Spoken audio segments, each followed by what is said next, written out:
and welcome to Alpha Militaria TV. Thanks very much for tuning in once again.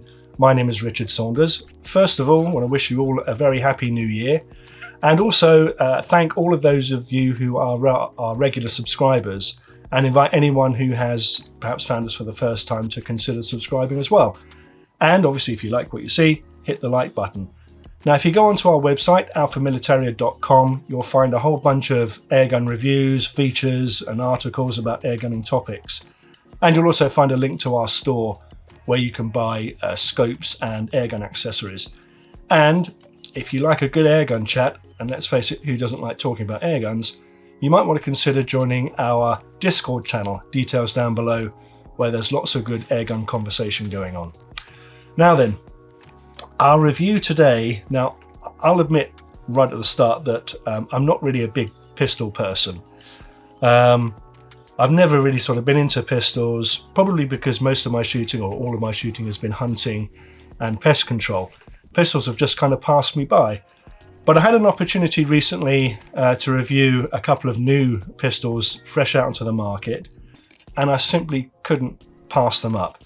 They are the Reximex Mito pistols, distributed in the UK by Rangerite, and they retail for around about £420–440 if you shop around, which is top money for a pistol. But boy, are they good! They're PCP pistols. They're regulated as well, and the finish on them is absolutely superb. Now, there are two pistols in the range. This one here is the Mito S. S stands for synthetic, and that is configurable either as a pistol, or it has this snap-on shoulder stock here, which we'll show you later, which sort of turns it into a little bit of a sort of a carbine kind of deal. And then you have the Mito W, which doesn't have a shoulder stock option for it. It's just available as a pistol, and the W refers to the fact that it has this beautiful sculpted walnut grip. Now, what we're going to do is we're going to go through both of these in a little bit more detail, probably concentrate more on this one, because the differences other than the stock are, aesthetic really. Then we'll zoom in on some of those key features in close-up, and then I'll go back down the range. As you might imagine, I've been there lots with these playing around, but we'll go back down the range and we'll record some shooting at some targets. Now, the Mito pistols come in a really good quality nylon sort of crush-proof case that's foam lined inside. It's a zip-up case, really nicely presented case. And you get two magazines, you get a single shot loader as well, you get a second rear sight, and we'll talk about the rear sights in a little while, and you get the usual probe, some spare O-rings, and some Allen keys as well. Now, on their own, the pistol is about 370 millimeters long, includes a 200 millimeter rifle barrel, and weighs about 950 grams. Now, the S model, the synthetic stock model, as I say, has this removable shoulder stock, and that will add a little bit more length to it. Takes it up to about 610 millimeters long, and takes the weight up to about 1.2 kilos, but still very, very light. Now, as I said before, this is a regulated rifle, so you have a 50cc air cylinder down here, which is filled via a port just on the side here, and we'll show you that later on. And that takes a 250 bar fill. Now, as I said, because this is regulated, that gives you a really good shot count. And in this 2.2 model, it's available in 1.77 and 2.2. This 2.2 model, I've been getting north of 60 shots from it, and because obviously this is a pistol in the UK, it has to be below 6 foot-pounds, and this is pushing out around about 5.1, 5.2. As I say, that's given me over 60 shots, which is really, really good. Now, you have a set of open sights up here. The front sight here can be removed. It's adjustable for height, and then there's a rear sight here, an open sight, which again is removable. Now, what I found a little bit strange was that the pistol came with a rear sight, a different rear sight, that was already attached to it, that was not adjustable. And why you would want to ship a pistol with non-adjustable sights, I don't really know. especially as you can take that sight off. You can put the other one that comes with the pack on here that is adjustable for windage. So that's what I've done. Now, what I would say is that with the open sights on, it's a little bit hard to sort of get your head down to line up on those open sights. They're quite low. You can do it, but they're quite low. And what I found myself doing, in actual fact, was I put on a little red dot scope. I used one of these Konos red dot scopes, which is a great little product in itself, and that really did I really found that made this an awful lot easier to use in terms of aiming it. There are 11mm rails on the top of the rifle here. There's some sort of kind of Picatinny kind of thing up here, but I don't know whether they are actually part of the rail or not. But you've got plenty of room on the top here to put a red dot sight, and it is worth it. The trigger itself, I found the trigger really, really good straight out of the box, and I didn't need to make any adjustment on it.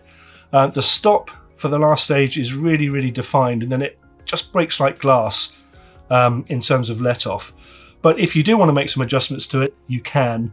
Not a great deal, but there is a grub screw up here somewhere that you can fine tune that. And then there's a safety catch, which is a little button just up here outside of the trigger guard, yippee, that you push through from the right to the left to make the gun live, and you push it from the left through to the right to make it safe. Now, the pistol grip itself is really nice and grippy. It has some stippling on the molding here. It has some contours on the front. It's nice and chunky. There's a groove this side for your trigger finger and the other side for your thumb, and it works for left-handers and right-handers as well. Almost kind of feels like it was made for me, that grip. And on the left-hand side, hopefully you can see up here, there's a little side lever. Now, it's sprung for the first stage, as you can see, and then you put it back a second stage to cock the rifle. Then when you return it, that pushes a pellet through the magazine. Now, the magazines are 9-shot for 2.2 and 9 shots for 177, 7 shots for 2.2, and they're like a sort of a little mini kind of version of the regular Kral Reximex magazines. They're these sort of cartridge magazines, and we'll show you that in a little bit close up as well. And the magazine fits into the breech up here, and it is a little bit of a fiddle. You have to make sure that everything is aligned properly for it to work, but once you get the hang of it, it's actually quite a good magazine system. And the side lever cycles pellets very, very smoothly. I think that's everything on the pistol. You know, there's less to talk about on a pistol, obviously, because it's a little dinky thing. But what we do is we'll work our way through some of the key features, and we'll probably show you that on the walnut version, so you can get an idea of that as well.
Now, as I said before, you get 2 magazines with the Mito.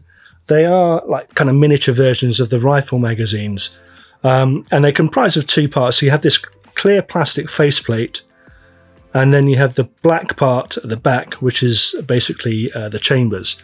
Now, hopefully you can see at the top here, there's a little arrow, and that's telling you that you have to rotate this faceplate anti-clockwise as far as it will go, and that's held against a spring, and if you let go of it, it'll just ping back. So just rotate that round as far as it will go anti-clockwise, to expose the first chamber.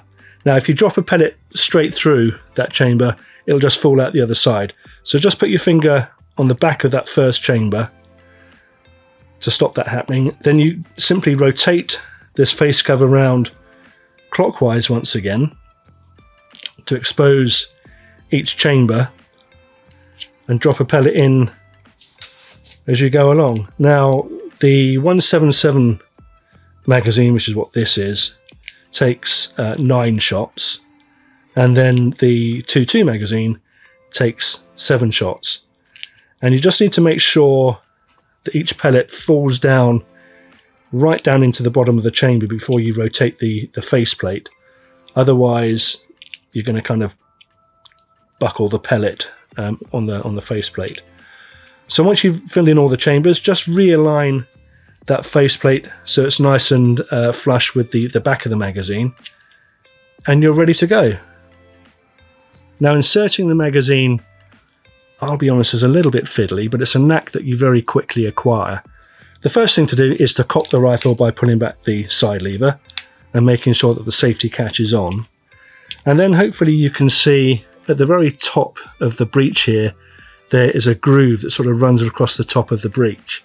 Now, what you have to do is you have to ensure that a groove or a line on the top of the magazine, the back of the magazine, fits into that groove. Now, what you also need to make sure you do is, if you tip the pistol forward, you'll see that that probe will sort of fall back of its own accord. Honestly, that makes it difficult or impossible to put the magazine in. So just make sure that stays back. And then, as I say, just align that groove with the top of the magazine, push it all the way in until it's properly home, and then return the side lever. If you've not put the magazine in properly, you've sort of missed that groove, then the side lever simply won't return. And then also, when you've fired your last shot, the side lever won't return either, obviously telling you that you need to fill up the magazine again. So that's our quick rundown on the 2 Mito pistols, the W for the walnut grip, and the S, the synthetic version that has this detachable shoulder stock. Now, I did miss out a couple of important pieces of information. The first is that as part of your pack, you get a little adapter that screws into the end here, which enables you to attach a silencer. And it's got quite a bark, this, without a silencer. Now, you don't get a silencer with it, you just get the adapter. Just screws in the end, and as I say, you attach the silencer to that. And then also, if you want to customize your Mito pistol a little bit, you can do that by removing this top section here. There's just a couple of screws and it slides off. And there are a couple of different colored versions of this available as well. Anyway, that's a quick rundown. What we'll do now is we'll nip down to the range and see how they shoot. Well, I'm down at Reading Air Target Shooting Club again to test out the Mito. I've got the W version, the walnut grip version, and I'm on the 10 meter pistol range down here at the club. Now, I'm no freehand pistol shooting expert, as I suspect you're about to see. But yeah, I've got a little tin can set up, and I'm shooting Air Arms Diablo Fill pellets 177 4.52 caliber. So let's see how we get on.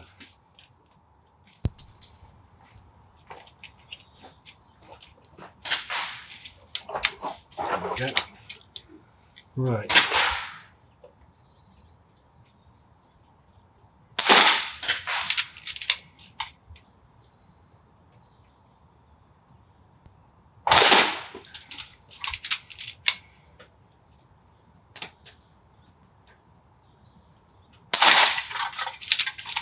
Got another tin can.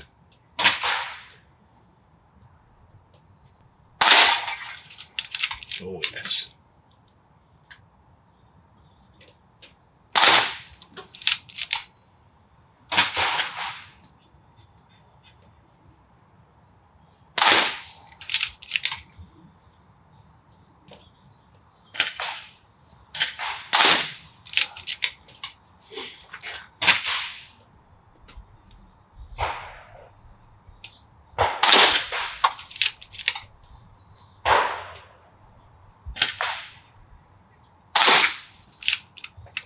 There we go, that's all 9 shots now.